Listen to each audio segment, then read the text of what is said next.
खबरों की शुरुआत इस वक्त की बड़ी खबर से करेंगे। आपको बता दें कि लोकसभा इंतखाबात के लिए तारीखों का ऐलान इलेक्शन कमीशन आज कर सकता है। इलेक्शन कमीशन ने दिल्ली के विज्ञान भवन में आज शाम 5 बजे प्रेस कॉन्फ्रेंस बुलाई है। इलेक्शन कमीशन ने इंतखाबात के लिए सभी तैयारियों का जायजा लिया है।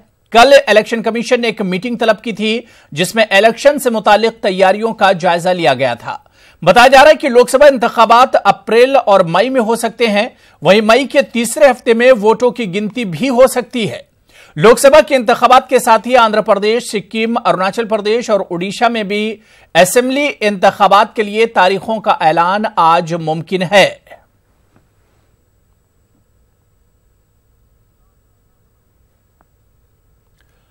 आगे बढ़ेंगे। पाकिस्तान तकरीबन पिछले 1 माह से जम्मू कश्मीर में एलओसी पर जंगबंदी मुआहदे की खिलाफवर्जी करता आ रहा है। पाकिस्तान ने आज एक बार फिर अपनी नापाक हरकत अंजाम दी।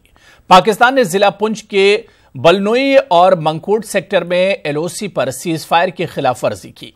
वहीं उड़ी के कमलकोट सेक्टर में भी पाकिस्तान ने बीती रात गोलाबारी की। पाकिस्तान की जानिब से सरहद पर गोलाबारी से कमलकोट में एक रिहायशी मकान जुज़वी तौर पर तबाह हो गया। बताया जा रहा है कि यह रिहायशी मकान मोहम्मद सादिक नामी शख्स का है। पाकिस्तान की इस नापाक हरकत का हिंदुस्तानी फौज ने भी मुंहतोड़ जवाब दिया।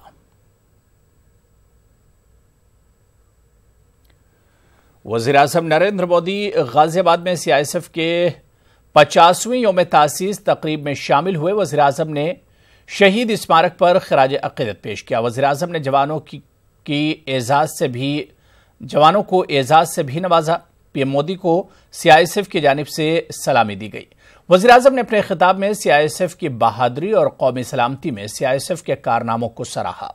उन्होंने कहा कि नए हिंदुस्तान की तामीर और तरक्की में सीआईएसएफ ने अहम जिम्मेदारी निभाई है। वज़ीर आज़म ने पाकिस्तान पर भी निशाना साधा। वज़ीर आज़म ने कहा कि जंग लड़ने की हमसाये में ताकत नहीं है, इसलिए मुल्क को नुकसान पहुंचाने की साजिशें होती हैं। ऐसे साजिशों को सीआईएसएफ ही नाकाम बनाती है।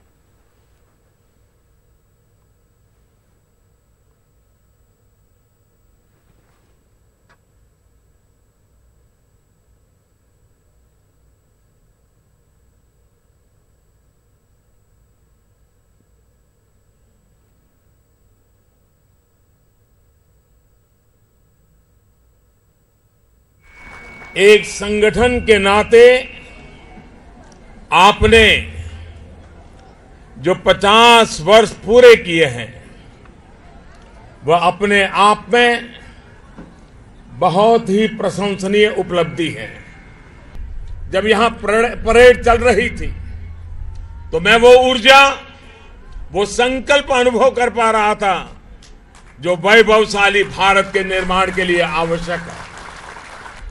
सीआईएसएफ से जुड़े आप सभी लोगों ने राष्ट्र की संपदा को सुरक्षित रखने में अहम भूमिका निभाई है।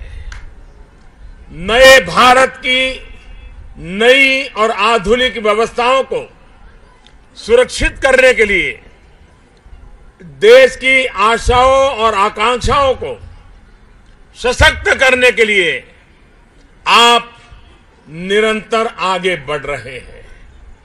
ऐसी इंस्टीट्यूशन, शासन में बैठे हुए लोग कैबिनेट में एक फाइल को मंजूर कर दे, इससे नहीं होती है।